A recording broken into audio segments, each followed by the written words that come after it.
The day began like any other, drenched in the golden light of a calm morning, with birds chirping faint melodies and the wind dancing softly through the trees. The family was engaged in their usual routines. One member prepared breakfast in the kitchen, another tended the garden, while a younger one sat cross-legged on the living room floor, lost in cartoons. The dog lay by the door, half asleep but alert, his ears twitching occasionally as if catching signals from a world humans couldn't hear. Though everything looked peaceful, the air carried a strange weight, a thickness that clung to the skin like an unspoken warning. Clouds began to drift in slowly, their bellies dark and heavy, replacing the sun's warm presence with an eerie dimness. The dog stood up suddenly, his nose twitching as he sniffed the shifting wind, sensing something ominous in the atmosphere. His eyes darted to the sky, and he let out a low growl, not of aggression, but of unease.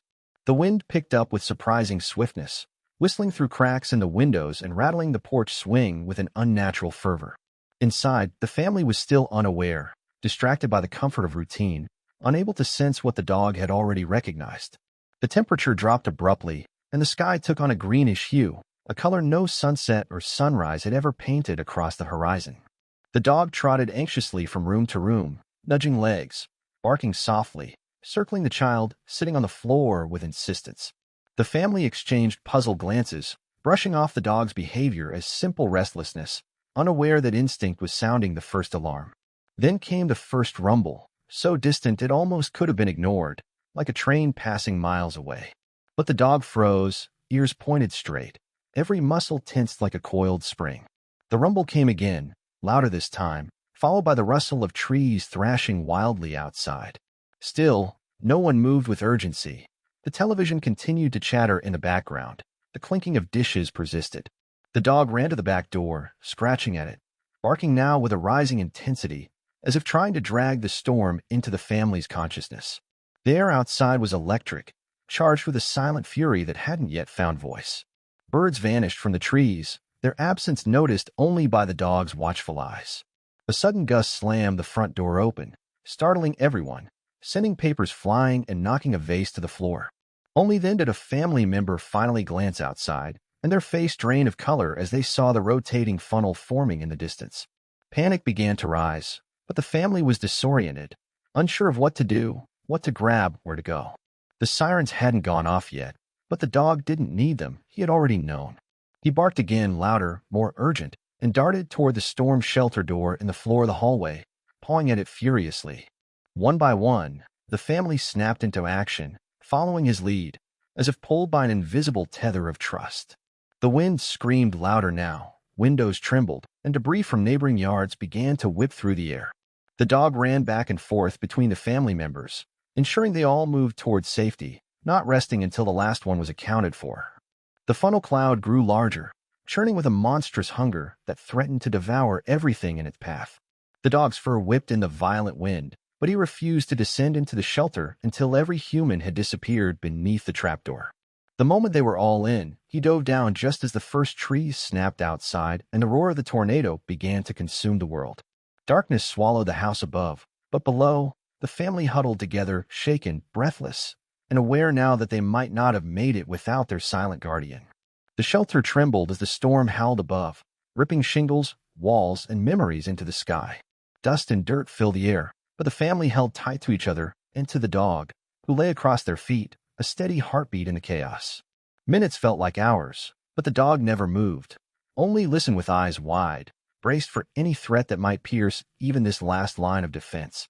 When the storm finally passed, it left behind silence, a terrifying, absolute silence. The dog was the first to move, stepping toward the trapdoor and waiting, ears perked, for the next sign. He didn't bark, didn't whine, just waited with eyes that said everything. And somehow in the wreckage above, the family found strength not in the house that once stood, but in the dog that had always watched over them, even when they didn't know they needed watching. The trapdoor creaked open slowly, revealing a world so altered it barely resembled the neighborhood the family once knew. The house above them, once filled with laughter and everyday life, now stood as a crumpled frame of wood, drywall, and splintered memories. The dog stepped out first, ears twitching, eyes scanning the wreckage with cautious determination. Debris littered the ground, shingles, broken furniture, shattered glass, all tangled into a chaotic mosaic of destruction.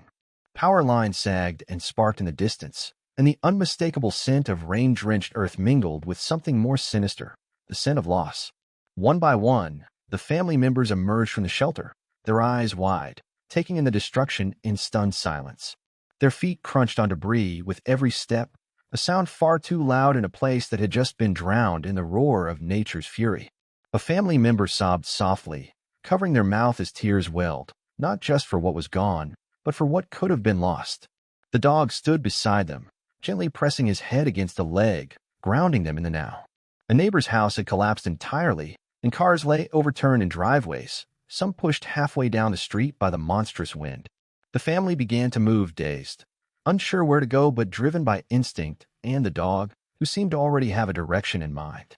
They gathered what little they could from the wreckage, some photographs, a dented safe, a blanket caught in a tree branch. The sky was still gray, swollen with uncertainty, and the threat of another storm loomed like a shadow just out of sight. Cell phones were useless. Towers had fallen or signals were drowned. The dog sniffed the air again, ears pivoting like satellite dishes, before taking off in a determined trot down the broken road. The family followed, knowing now better than ever that he understood things they couldn't. As they walked, the destruction stretched in every direction, houses peeled open like dollhouses, personal belongings scattered into the grass like confetti from a cruel celebration. A familiar tree that had shaded their street for generations now lay across a crushed pickup, its roots ripped from the earth like a tooth from a jaw. The family stepped around live wires and mangled fences, clinging to one another as they pressed forward. The dog paused at intersections, waiting, watching, choosing the safest paths with uncanny precision. In the distance, the faint wail of approaching sirens broke the silence, a glimmer of hope in the endless gray. A family member called out, but no help came yet. Emergency services were stretched thin, and roads were impassable in many places. The dog led them toward a small clearing near the woods, where an old storage shed remained mostly intact, its doors swinging slightly in the breeze. It wasn't much, but it was shelter, and the family gratefully filed inside, collapsing onto the dusty floor as exhaustion finally caught up with adrenaline. The dog paced at the entrance, not resting yet, still watching for danger, still vigilant as if the storm had only taken a breath. The family huddled together, whispering reassurances they barely believed, comforted only by the presence of the dog standing guard. Time passed in fractured chunks.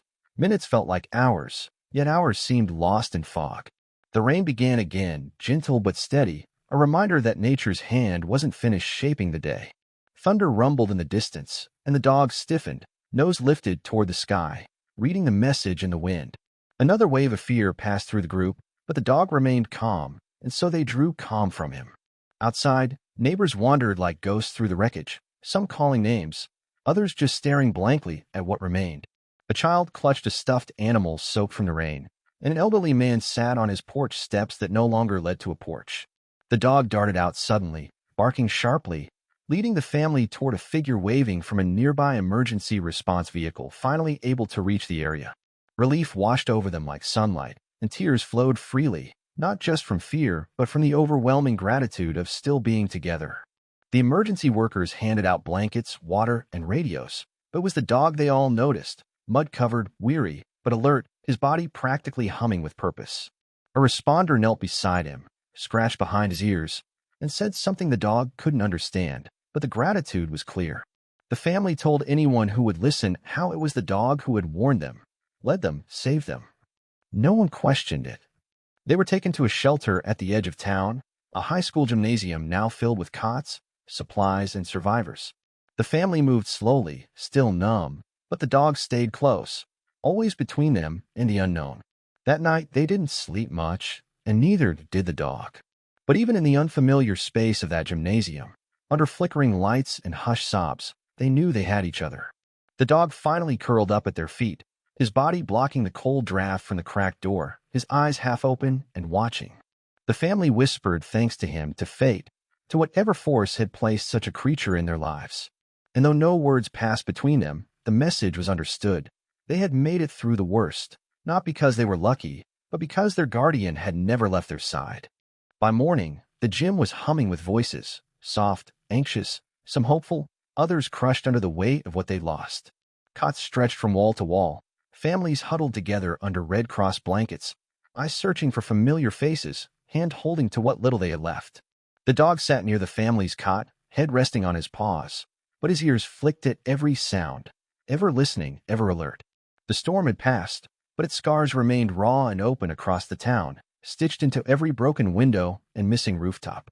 The news crackled through an old battery-powered radio resting on a folding chair. Another storm might be forming, not as strong, but dangerous nonetheless. Tension rippled through the shelter like a second wave, invisible but deeply felt. The dog stood up, paced in small circles, and let out a low, anxious whine, not fear, but awareness, the kind that demanded attention. A family member looked at him, recognizing the same behavior from before, that invisible string being pulled tight. Something was wrong. And then came the voice, a girl's scream from across the gym, rising above the murmurs like a shot fired in a silent room. My brother. He didn't make it back.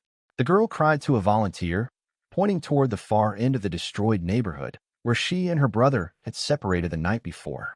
Her eyes were wild with desperation, her hands trembling as she clutched a soaked backpack. Volunteers hesitated. They were already stretched thin, roads were still blocked, and the wind outside had begun to pick up once more. The dog moved before anyone else did, darting toward the entrance, barking, tail stiff and straight like a soldier reporting for duty. The family rose to follow, and so did the girl, drawn to the dog like a compass drawn to true north. Permission wasn't granted, it was simply understood. Within minutes, they were back outside, the town now familiar in its brokenness, a map of landmarks reshaped by disaster. The dog led the way, his paws careful on wet asphalt, his nose low, tracking something no one else could see or smell. The girl jogged beside him, holding tight to hope like it was the only thing she owned. The streets were worse than before. Downpoles crackled with latent energy, and jagged pieces of rooftops hung like teeth from the trees. The family struggled to keep up but pushed forward, determined not to lose either the girl or the dog in the wreckage. The dog stopped at a fork in the road, sniffed deeply, then turned left, sprinting now, knowing time was not on their side. The girl shouted her brother's name again and again, her voice cracking with each attempt, but only the wind answered. Then a faint sound, barely audible, carried by the breeze, a cough weak but real. The dog barked sharply and dove into a yard half buried beneath a fallen tree. There, beneath the bent frame of a porch roof and a pile of shattered wood, a small hand moved. The girl screamed his name again, sprinted forward, and dropped to her knees beside the wreckage. The boy was alive, bruised, scraped, and pinned by debris, but breathing. The dog barked urgently, pacing in circles, calling for help with a voice no human could ignore. A family member pulled out their phone, hoping for a signal, and to their surprise, caught a single bar. A frantic call was placed, and within minutes, 2 emergency workers arrived with pry tools and stretchers.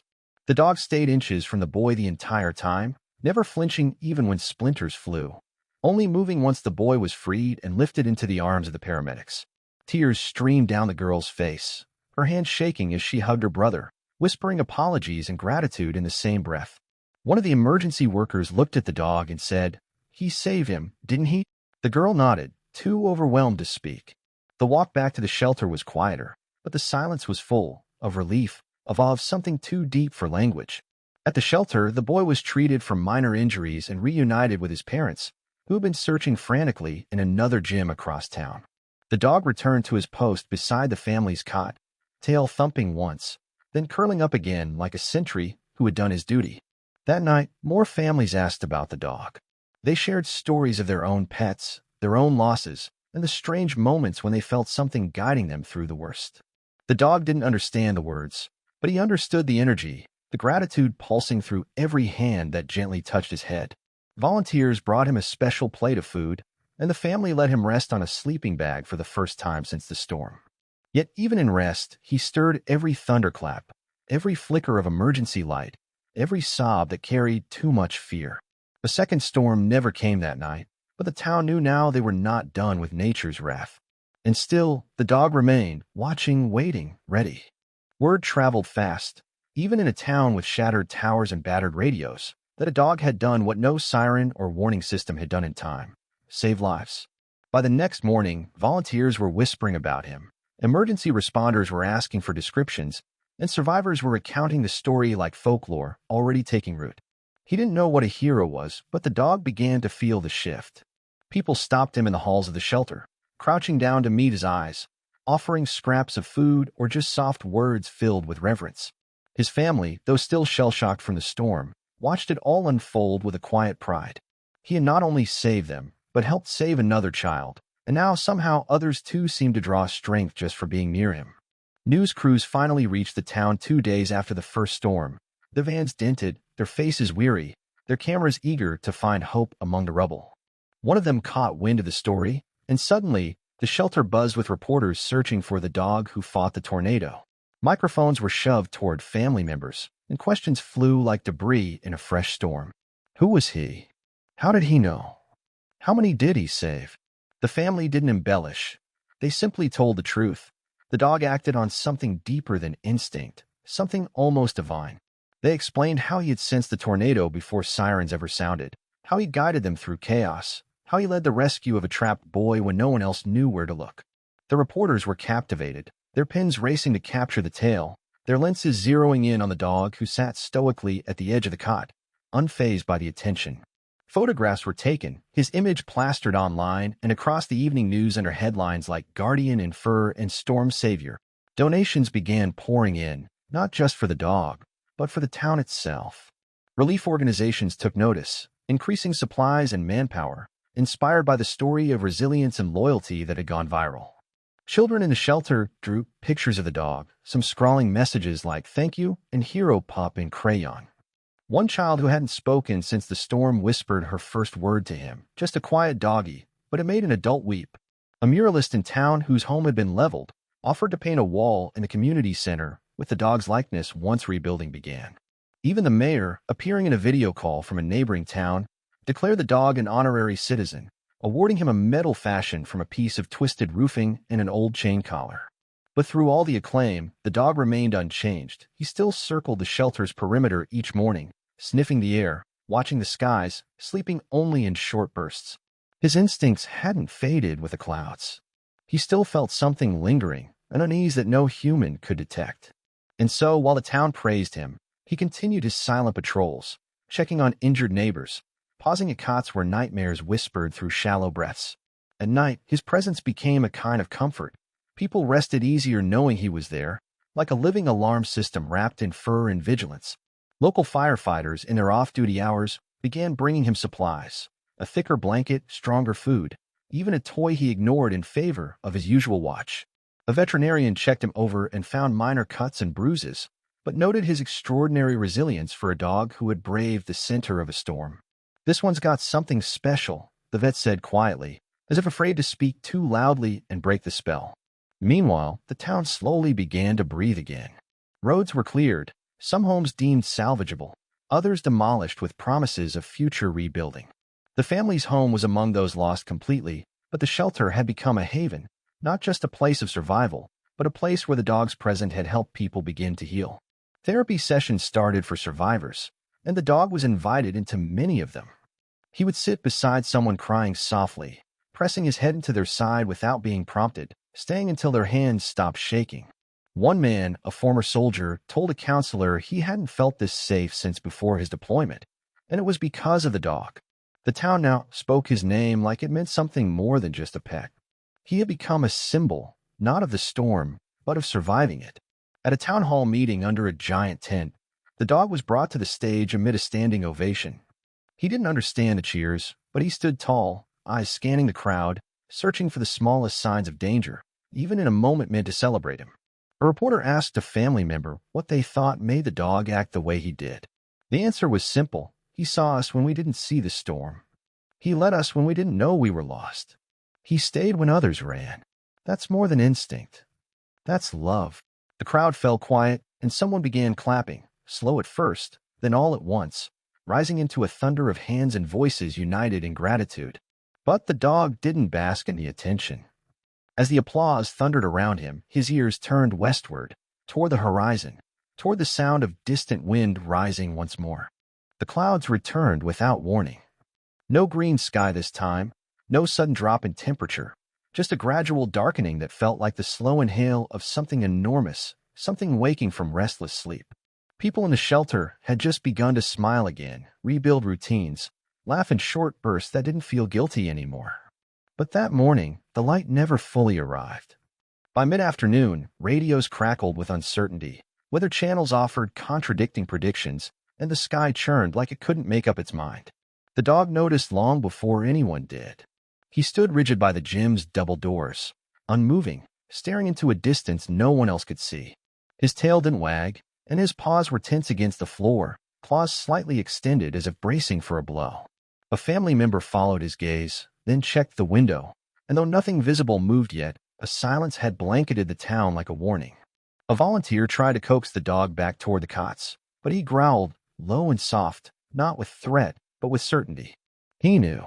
The family rose, grabbing their go-bag, already packed out of habit, and looked to the dog for direction. Around them, others began to notice the air shift, the weight pressing against their skin, the stillness that no summer day should hold. Then came the sirens. Late again, as they had been before. Screeching into the air like ghosts caught in metal throats. Panic swept the shelter like fire, parents calling for children, volunteers shouting over one another, confusion blooming into chaos. The dog barked once, sharp and commanding, then took off toward the back exit of the gym. The family didn't hesitate. They followed him, joined by two others who'd learned enough to trust his sense more than the officials now fumbling for order. Outside, the wind had arrived, aggressive and sudden, grabbing clothes and hair and throwing loose debris across parking lots. The dog stopped only to check behind him, then pushed forward through side streets, already littered with trash bins and fallen signs. He led them away from the main road, where a traffic jam had already begun to form, cars honking uselessly as people tried to flee. Instead, he turned down a side path, one that wound behind a row of abandoned buildings and opened onto a large culvert, a concrete trench that hadn't been used in decades but dipped below street level and offered shelter. The group slid down the incline, clutching one another as the first wave of dust and debris rushed past above. The dog barked at them to stay low, nudging one child who stood too close to the edge. Thunder cracked, not from the sky, but from the town itself as metal twisted and would shattered in the distance. A tornado had touched down, and it was closer than anyone thought. Sirens were swallowed by the storm's roar, and screams gave way to silence as people took cover or were swept away. In the culvert, the group huddled together, arms wrapped around knees, eyes wide with terror. The dog paced the lip of the trench, never straying too far, always checking back. Then a cry. Distant, faint. A small voice, carried on the wind from the direction of the collapsed shelter. No one else moved. But the dog did. He turned sharply and sprinted back up the incline, paws scrambling for traction, his silhouette vanishing into dust and chaos. The family shouted, but it was too late. He was gone. Minutes stretched like lifetimes. The wind screamed. The sky turned the color of ashen oil. Then movement. The dog appeared again, and he wasn't alone. Clutched in his teeth was the sleeve of a child's jacket, the boy barely able to run, limping and covered in grime. The dog half pulled, half led him, urging the child forward with growls and gentle tugs until both tumbled back down into the culvert. The boy fell into a sobbing heap in his sister's arms. He had been trapped in the gym bathroom when the walls came down. The dog collapsed at their feet, chest heaving, sides moving like bellows, but his eyes never closed. Not yet. Not while the wind still roared. The tornado passed overhead, a freight train of noise and fury, stealing breath and time alike. The culvert shook but held. And then, just as suddenly, silence returned. The wind stopped. The air lightened. The sun pierced through the debris-laden clouds like a reluctant apology. One by one, they emerged, blinking into a changed world once again. The shelter was gone. The road had become a graveyard of cars. But everyone in the culvert was alive. Because of him. The dog lay on his side now, exhausted, but alive. A responder who arrived moments later knelt beside him, checking for injuries. He brought him back, someone whispered. He ran into it again. The dog lifted his head, barely, then dropped it gently into a family member's lap, trusting them completely, finally allowing himself to rest. That night, with what was left of the town gathered beneath makeshift tents, candles were lit, not just for the lost, but for the saved. And at the center, lying on a blanket surrounded by his family and the survivors he had led, protected, and carried, the dog slept. Not as a pet, not as a stray, but as a guardian of the storm. His name would be etched in murals, his story told to generations, and a statue would one day rise in the new town square. But he would never know the fame. He had never wanted it. He had only known the wind and the people he loved. And when it had risen to take everything, he stood against it again and again, until there was no more wind left to fight.